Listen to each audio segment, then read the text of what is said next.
Jo. Oke, selamat datang Mbak Heni. Terima kasih. Senang berjumpa dengan Mbak Heni. Selamat datang di media Nusa Wayangan, Medilang, media dalang ya Mas ya. Dan masih seputar Rujit perbincangan kali ini. Nah, untuk pemirsa semuanya kan kemarin sudah kemudian dipublikasikan terkait perbincangan Nusa Wayangan dengan Mas Fakih Nur selaku Mas Fakih Nur selaku sutradara dari film Rujit dan juga Mas Hanif juga selaku pemeran juga dari film Rujit, dan kali ini berjumpa dengan satu-satunya pemeran wanita ya Mas ya di film Rujit ya Mas, yaitu Mbak Heni. Selamat datang Mbak Heni. Terima kasih. Pripun kabare? Ya beginilah. Oke, sebagai latar belakang dan juga untuk memberi pemahaman pada penonton, mungkin Mbak Heni boleh memperkenalkan diri dulu, walaupun yang nonton pasti sudah banyak yang tahu Mbak Heni juga nggih. Tapi monggo boleh perkenalkan dulu namanya siapa. Lagu ya toh. Nama, terus kemudian latar belakangnya seperti apa, terus asal atau mungkin dulu berkarya berproses belajarnya di mana, terus hobinya sekarang apa, nama nenek kakek siapa. Ketahuannya loh. Monggo Mbak Heni silakan. Ya, saya Heni Pujastuti. Aslinya dari Bantul Mas, tapi setelah saya menikah dengan suami saya pindah di kota. Kalau latar belakang saya sebenarnya itu penari. Saya berangkat dari tari. Gitu. Oh, berarti banyak berproses di pentas-pentas tari ya Mbak. Kalau boleh tahu itu, boleh tahu lah maksud. Nggak boleh. Ono wawancara kalau boleh tahu ya, aku kadang malas banget ya lho, ini ra sengaja aku sok ngono ki lho, ra sadar. Basa-basi. Penari klasik atau kontemporer Mbak Heni? Klasik nggih, berarti ngayuk-jian. Keraton-keraton begitu nggih? Iya. Oh iya. Berarti penari juga di keraton Mbak Heni? Saya bukan abdi dalem, tapi sering nari di keraton kalau paket wisata. Oh, paket wisata Sri Manganti nggih, sering nari di keraton juga. Penari keraton itu kalau tidak salah lama-kelamaan kalau ditekuni bisa jadi GKR Hayu loh.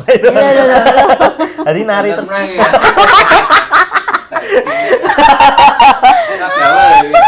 Maksudnya kita bekerja di suatu instansi lah, ada jenjang karir toh Mbak. Nah, ketika jadi PNS golongannya kan unggah-unggah terus lho karepe.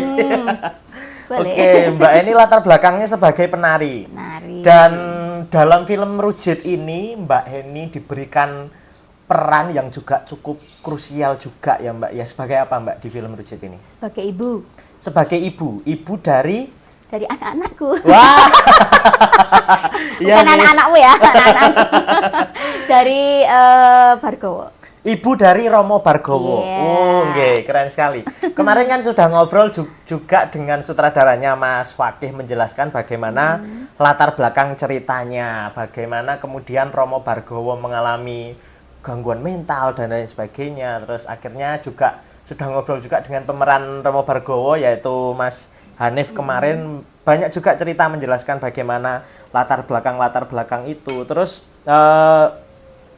begini Mbak, mungkin dimulai dengan pertanyaan pertama dari kami nih. Kan dalam peran Mbak Heni sebagai ibu itu sebelumnya namanya siapa Mbak Heni dalam peran ini filmnya? Ibunya namanya siapa? Ibunya namanya siapa Mas? Irano namanya. Ibu toh. Tapi kalau di Jakarta Pewayangan Ada, tapi kalau di naskah yang Dewi Renuko. Oh nggih, kalau dalam pewayangan Dewi Renuko nggih, tapi dalam hal ini hanya disebut sebagai ibu. Ya. Justru malah pendalaman karakternya juga lebih deep juga ya Mbak, ketika tidak pakai nama tetapi menyandang satu peran ibu. Ya, betul. Nggih. Dan peran dalam film Rujit ini kan si ibu tadi memberikan banyak kontribusi juga terkait penyakit mental yang dalam tanda kutip diderita oleh si Romo Bargowo. Contohnya adalah, ini sedikit spoiler dan clue saja, tidak terlalu spoiler, bahwa ibunya ini gendak. Iya. Gitu Mbak. Betul. Ibunya ini gendak, dan itu pemicunya juga bukan dari dirinya sendiri juga, tetapi dari suaminya juga. Betul. Yang mana memang sangat pelik lah itu ceritanya. Nah, mungkin proses pendalaman karakter Mbak dari seorang ibu Romo Bargowo yang mempunyai konflik batin seperti itu, mempunyai banyak pemicu sehingga dapat berbuat seperti itu, dan sifat-sifatnya membuat mental Romo Bargowo menjadi outputnya seperti itu. Bagaimana pendalaman karakter seorang ibu dari Mbak Heni ini? Yang jelas, pertama saya baca naskah kaget. Ketemu sama sutradara dan ini tersangkanya di sini. Kaget aku, aku harus seperti ini gitu. Dalam arti yang tadi disampaikan bahwa aku tuh selingkuh iki. Padahal ora banget ya Pak. Padahal bukan aku banget. Ya, pokoknya itulah. Jadi kalau seorang ibu kan memang saya sudah ibu-ibu. Ya. Enggak sulit sih kalau melakonkan ibu itu sendiri. Cuman yang saya harus berpikir ulang kan, saya harus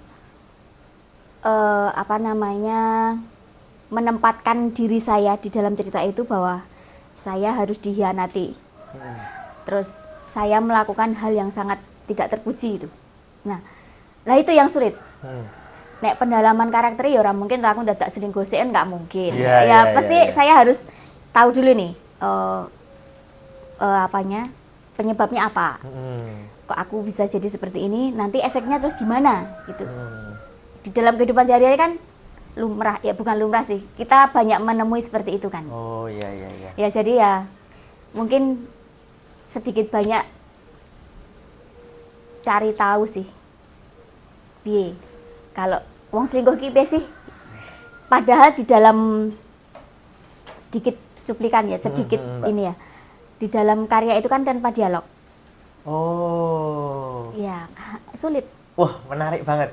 Berarti seorang Mbak Heni yang latar belakangnya penari, bukan secara spesifik pemain teater yang banyak berdialog maupun mimik wajah, itu harus memfokuskan satu peran dalam film wayang yang mana sorotan highlight-nya itu hanya dari mimik wajah dan juga gerakan. Ya, nah, betul. bagaimana kemudian bisa merepresentasikan itu, Mbak? Apalagi tanpa dialog itu tadi. Jadi sebenarnya kalau tanpa dialog dan itu bercerita itu kan memang bagian dari latar belakang saya. Tari kan tanpa dialog, tapi hanya ekspresi begitu. Tapi di sini kan bukan tari, di sini kan sebuah karya teater yang notabene tidak usah pakai dialog, tapi harus dengan tindakan begitu ya. Ya sedikit banyak kesulitan sih, hanya mungkin saya bisa melihat karya-karya yang memang mirip-mirip. Seperti itu, seperti apa kemarin opera Jawa atau apa itu loh ya. Saya lihat itu dulu. Piye sih maksudnya sing dikarepi sutradara itu piye gitu. Saya melihat oh ngene iki. Ada lain lagi melihat oh ngene iki gitu. Oh, melihatnya kalau tadi dari peran dasarnya yang mana ibunya itu tadi menjadi pemicu dari mental Romo Bargowo, dan pemicunya tadi adalah perbuatan selingkuh dari ibunya. Tadi Mbak Eni juga sempat menyinggung melihat keadaan sekitar juga banyak seperti itu. Apakah Mbak Eni kemudian menemui beberapa rekan Mbak Eni yang wah kita iki selingkuh ya tak takoni gitu ya ngono lho. Untuk kemudian kan untuk survei karakter wong iki kepiye atau outputnya gimana kan Mbak? Kayaknya gitu juga sih. Cuman aku nggak boleh disebutkan ya Mbak ini. Aduh, tapi aku juga rasa semata-mata, kok nek selingkuh piye enggak gitu. Ngarang. Ya aku cuman melihat aja, oh ternyata nek wong selingkuh iki ngono kae. Ya cuman tak pikir sendiri sih. Masa iya sih aku tekon, kok nek selingkuh piye? Nah, kan enggak gitu sih. Cukup tahu. Sik. Oh, nggih. Kita kembali setelah pesan-pesan berikut ini. Aduh, mana ya? Ya, pengumuman kepada mobil dengan plat AB. Nggak apa-apa. Itu tadi ada gangguan suara di luar yang mana ketika ngomong ke ibu selingkuh Romo Bargowo ngamuk neng jopo ya. Aku ke-trigger. Kayaknya kenal ya lho kayaknya. Oke, berarti pendalaman karakter Mbak Eni tadi selain melihat lingkungan sekitar, mungkin rekan-rekan Mbak Eni yang terjebak dalam circle seperti itu. Dan akhirnya muncul untuk pendalaman peran ini dalam sebuah imajinasi Mbak Eni. Bagaimana ketika seorang ibu dari anaknya yang mempunyai sifat seperti ini dari istri seorang resi nggih, resi atau begawan nggih. Leres nggih Mas produser? Yang di film pemuka agama. Pemuka agama, nggih nggih. Kastanya seperti itu muncul dalam imajinasi Mbak Eni. Bagaimana seorang ibu kok seperti itu harus dilakukan dan akhirnya direpresentasikan dengan gestur atau mimik wajah yang Mbak Eni lakukan di film itu. Mbak Eni merasa nggak bahwa sifat-sifat dari ibu itu tadi dalam film Rujet ini sedikit banyak koyoknya aku yo sih. Satu hal, dua hal, oke, ya egoisnya iso padha aku ki, atau wah aku yo duwe sisi ngene iki, jangan-jangan semua manusia punya sisi seperti itu kan. Sebenarnya nek tak pikir ulang ya, semua manusia punya sisi seperti itu, ning bagaimana cara kita mengendalikan diri. Oke, asik. Ya, ini ngomongin pengendalian diri. Nggih, nggih. Ya nek misalnya kita, artinya kan begini, dicuekin bojone. Kalau kita nerima ya wis lah. Ya wis lah, aku ning omah dadi seorang ibu yang lurus dengan rules-nya, sesuai dengan jalannya. Tapi nek nggak kuat, ya yang terjadi seperti itu. Seorang ibu dicuekin sama suaminya dengan segala masalah yang ada di rumah, lalu apalagi yang mau dilakukan? Ya pasti mencari hiburan di luar, gitu. Tergantung kita sendiri sih sebenarnya.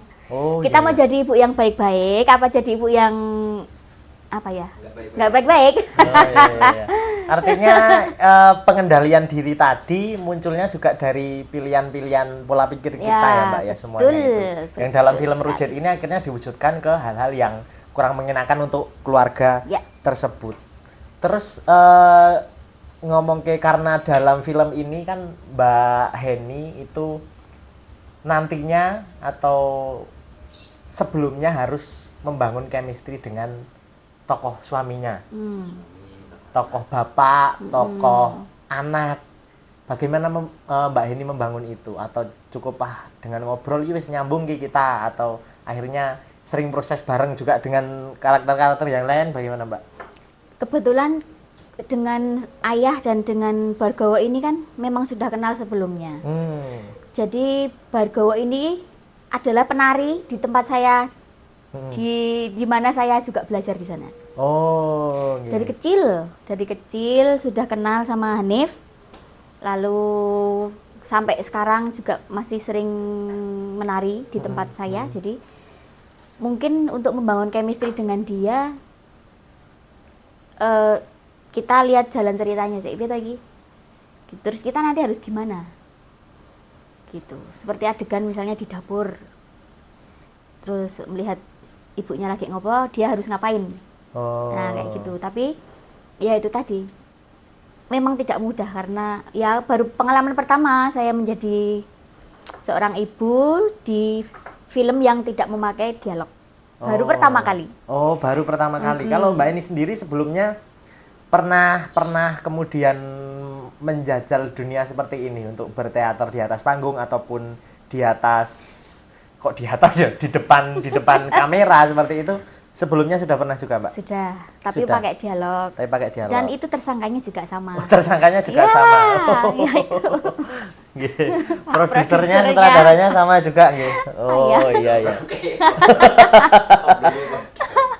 Artinya Mbak Heni memang sudah ditakdirkan untuk proyek ini gitu loh.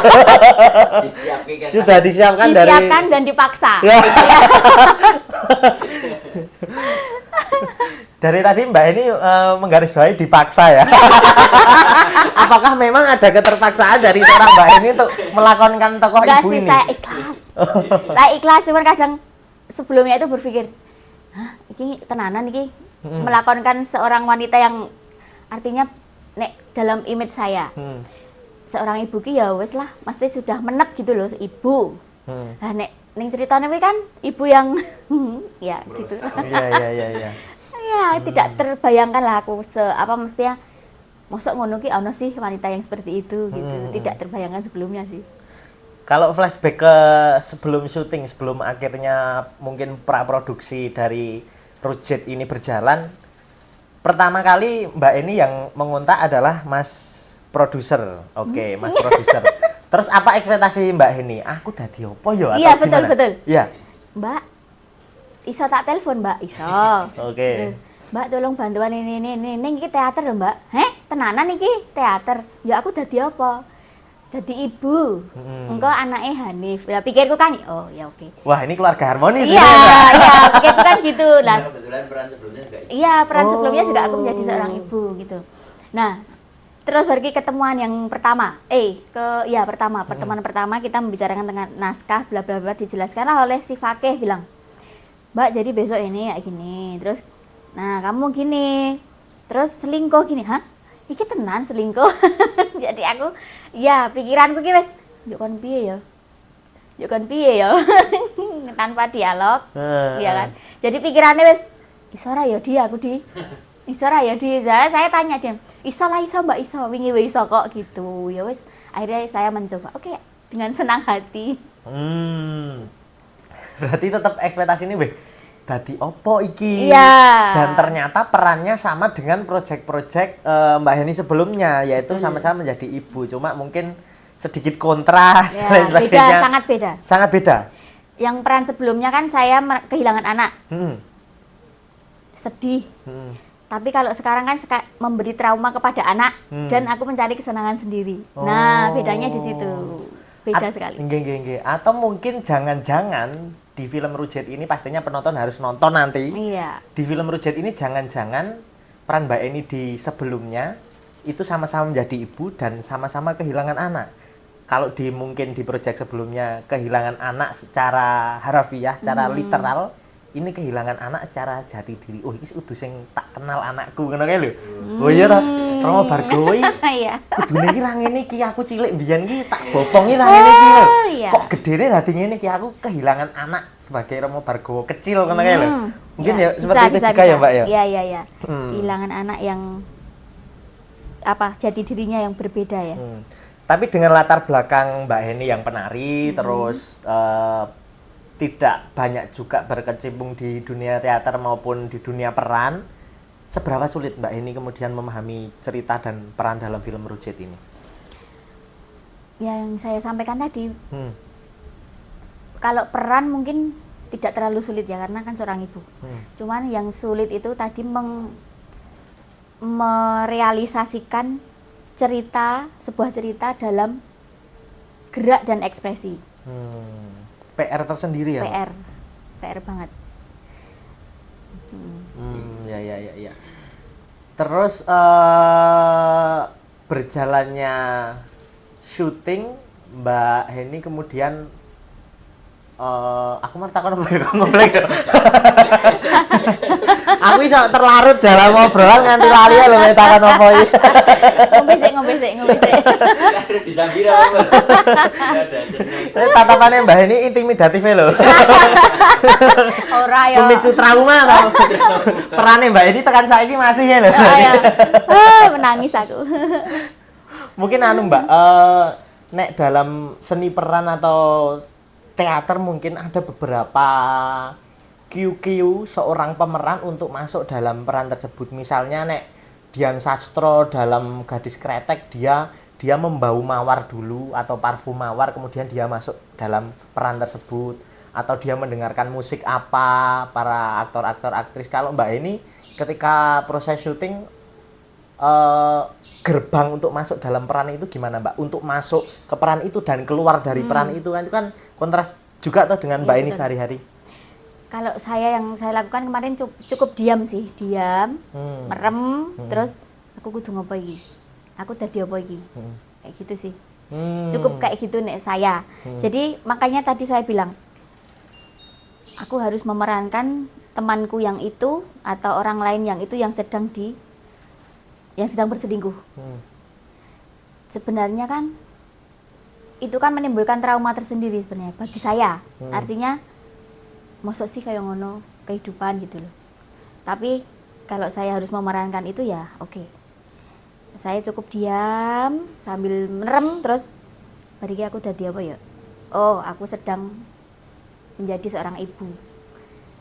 Oh, aku sedang bercinta dengan selingkuhan misalnya kayak gitu.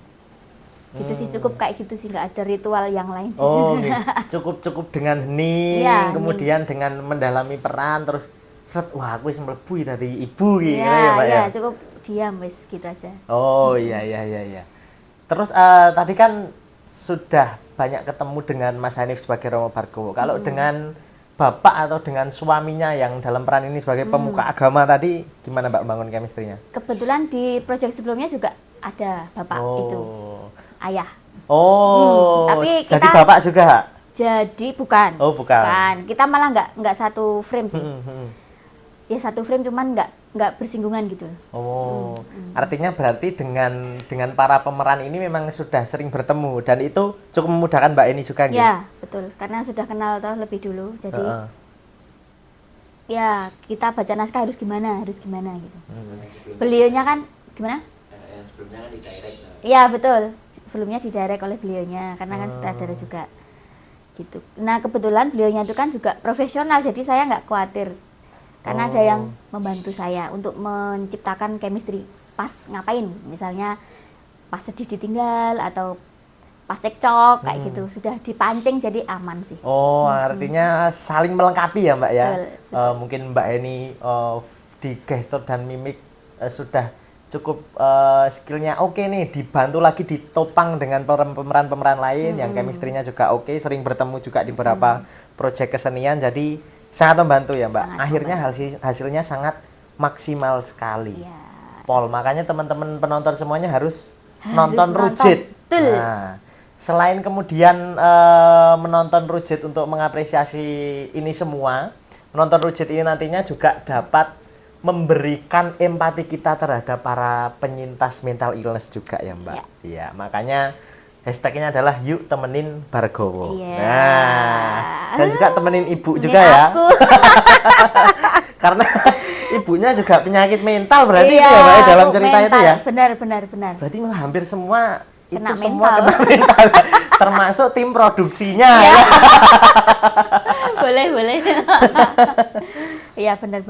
Ketika Mbak Heni membaca naskah, mungkin dari ditembusi, dari reading, dari proses syuting sampai akhirnya sekarang sudah di pasca produksi, apa yang membuat Mbak Heni tertarik untuk oke, aku siap membantu film Rujit ini dan akhirnya bisa masuk, walah jebul ini gitu, wah apik banget iki. Apa hal-hal menarik seperti itu Mbak? Di awal kan setelah naskah diterima, itu kan mesti tak baca-baca dulu. Terus pertemuan pertama baru dijelaskan. Nah, di situ ada adegan yang artinya suami istri lah, gitu. Makanya saya bertanya, iso Radi, aku iso ra ya? Iso katanya gitu. Oke, saya kebetulan izin sama suami saya, Mas, oleh ra aku ngene iki naskahnya ngene iki banget loh, aku gitu. Oleh lah wong acting kok gitu ya, terus membuatku oke, aku bisa membantu Fakih untuk TA ini gitu. Jadi saya mantep, aku mencoba karena ini hal baru toh buatku, hal baru karena baru pertama kali juga ikut produksi film yang memang tidak berdialog. Nah itu membuat ketertarikan tersendiri sih. Kalau dalam perjalanan prosesnya, hal apa yang mungkin Mbak Heni baru ketahui atau akhirnya menarik, menambah insight baru Mbak Heni secara pribadi, secara personal? Kalau aku malah ini sih proses syutingnya, ternyata rumit ya. Secara teknis atau teknis rumit banget. Iya. Misalnya satu adegan itu bisa beberapa take, misalnya long shoot, terus close up, terus apa gitu. Jadi saya bisa satu adegan iso pengen 10. Aku mah heran, ini banget ya neng film ya. Ternyata begitu. Yang mana ke-10-10-nya dari segi mimik dan gestur harus sama terus, konsisten terus. Yeah. Sebuah tantangan tersendiri juga ya Mbak. Yeah. Bahwa untuk mempertahankan rasa dalam beberapa angle, dalam beberapa kesempatan itu juga. Malah saya takon, aku mau piye ya posisi nih. Jadi harus dibukain lagi. Ngene Mbak. Oh iya. Lupa. Continuity-nya itu berarti harus tambah tim continuity ya Mas. Nih Mas untuk syuting besok ya. Iya, pelakunya soalnya lalen. Kena mental gimana? Tapi kan Mbak ini terus kemudian tetap langsung bisa keluar dari peran itu toh Mbak? Iya jelas dong. Ya, harus. Masa ya terus terjebak dari situ. Soalnya Fakih kemarin banget. kan ngobrol dengan sutradaranya si Mas Fakih, gimana latar belakang dia membuat cerita itu dan lain sebagainya. Ternyata ya pengalaman dia pribadi juga yang mendukung terciptanya film Rujit ini.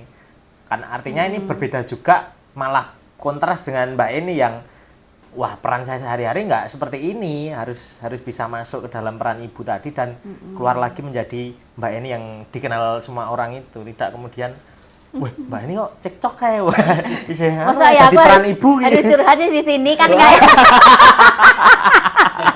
jangan.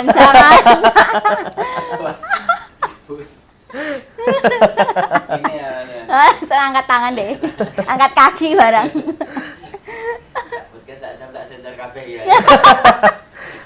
Nek untuk peran ibu atau keseluruh peran dan keseluruhan cerita ini, Mbak Heni dapat pelajaran apa dari cerita ini? Banyak. Selain dari teknis tadi. Banyak banget. Yang pertama, memang mempertahankan keluarga itu sulit ternyata. Dari ceritanya, apalagi nek egois, nanti kan korbannya selain diri sendiri ternyata anaknya dewe sing korban, ya terbukti si Romo Bargo kan punya penyakit mental gitu.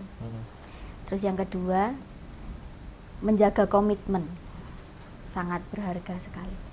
Ya tahu nek wong wis menikah itu kan berarti kan sudah menyatukan dua orang menjadi satu, bahkan dua keluarga. Kalau nggak bisa menahan diri, ya wes mesti terjerumus ke dalam hal yang seperti itu. Itu pelajaran banget sih. Menjaga komitmen dan mempertahankan keluarga. Oh, itu sangat personal juga untuk Mbak Heni yang sudah berkeluarga gitu. Betul. Oh iya. Ya mungkin sedikit berbeda juga dengan Mas Hanif yang belum berkeluarga ataupun si sutradara dan si beberapa tim produksi pembuatan naskah yang belum berkeluarga. Mbak Heni merasa terus sepenting itu menjaga komitmen dan menjaga sebuah keluarga. Ya. Asik, menarik banget ini. Karena jujur setelah proses gue itu tadi ini banget ya begitu di keluarga. Ya kan? Siap. Makanya kalau belum siap jangan main-main. Itu. Kalau belum siap jangan main-main.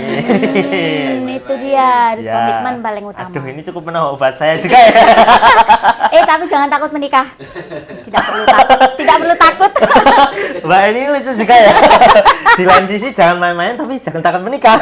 Ya sesuai rules-nya aman Anda. Oh iya. Artinya film ini tidak juga menakut-nakuti penonton untuk Tidak. ini ojo menikah loh, kok keluarga ini. Tapi jangan menikah ketika memang belum siap. Baik belum secara finansial maupun belum secara mental. Itu dia. tadi. Juga beberapa pasangan yang pas menjalin hubungan pranikah atau pacaran tuh sifat-sifatnya berbeda, berbanding terbalik setelah Ya, betul. menikah. Nah itu sing bisa anti bojo kang ini. Oh iya juga, itu juga menarik. Ya. Bagaimana ketika pacaran, ketika PDKT, wah ijeh jaim-jaim, ijeh apik-apik banget iki, ketika bar nikah kok wah ketok eleke, wah bojo kuwi maling. Ya pokoknya intinya ki jadi diri sendiri itu penting. Jangan sampai saat durungin nikah berbeda nanti setelah menikah, lah itu bahaya. Makanya nek sakjane pacaran ki ya penting loh untuk menjajaki bagaimana calon pasangan kita. Ojo njur tapi ya lain-lain ya pikirannya ya. lain-lain. Ada yang berpikiran pacaran setelah menikah ya terserah. Nanti nek ada plot twist-nya apa? Rawan nih Dian. Twist-nya apa ya kan? Artinya sing pacaran we pas Raffi nemu plot twist. Iya, plot begitulah. twist itu muncul. Nek dalam peran ibu itu termasuk plot twist juga nggak Mbak dalam keluarga Romo Bargowo ini? Kayaknya iya. Saiki nek dipikir ya. Keluarga mana sih yang mau dicuekin kan nggak ada. Ya kan kita nggak expect tau bahwa besok bojoku arep nyuekin aku kan nggak gitu. Kan nggak ada yang mau. Siapapun itu tak tekoni mesti ya ora lah mesti pengennya yang harmonis kayak gitu. Ya mungkin itu plot twistnya juga toh. Terus tiba-tiba melampiaskannya dengan hal-hal yang negatif. Si ibu maksudku. Mungkin juga si ibu tadi Budaya Romo Bargowo tadi memikirkan bahwa sebelum membangun keluarga dengan si Resi Begawan atau pemuka agama itu mengharapkan wah bojoku ki pemuka agama ki, bojoku ki Resi Begawan dan lain sebagainya. Soleh ya, aku bakal diragati, baik diragati, dinafkahi secara material dan dinafkahi secara batin. Jalannya seperti itu Mbak. Ternyata kok setelah berkeluarga kok wah kok ditinggal lunga terus, tinggal mertopo apa ditinggal metu terus sih. Wah, aku oleh saka ngendi? Wah, golek satria wae iki ya. Akhirnya diserabungi. Ya itu dia. Iya, Ya plot twist-nya di situ sih. Dan ternyata itu juga banyak terjadi di lingkungan sekitar Mbak ini juga ya, yang tadi ya. Sedih. Sedih. Ngeri. Iya. Ngeri. Nek sedih pasti tergantung pribadi masing-masing. Ya. Tapi nek ngeri ini sing Ngeri. Maksudku ya itu tadi toh. Sebisa mungkin membatasi diri sendiri piye sih? Ngerem lah. Pengendalian diri ya, Mbak ya. Betul. Artinya hal-hal yang cenderung negatif dalam pemicu mental health atau orang penyintas mental illness itu sendiri memang banyak di sekitar kita. Betul. Dan banyak tidak kita sadari juga. Itu juga yang akhirnya membuat si sutradara dan produser untuk membuat film ini memberikan empati terhadap orang-orang itu tadi. Menarik. Sama sih menurutku yang merasa dirinya bermasalah itu kudu cerita. Oke. Jangan dipendam sendiri. Harus bercerita, entah ke profesional silahkan, ke teman yang dia percayai silahkan. Nek aku gitu sih.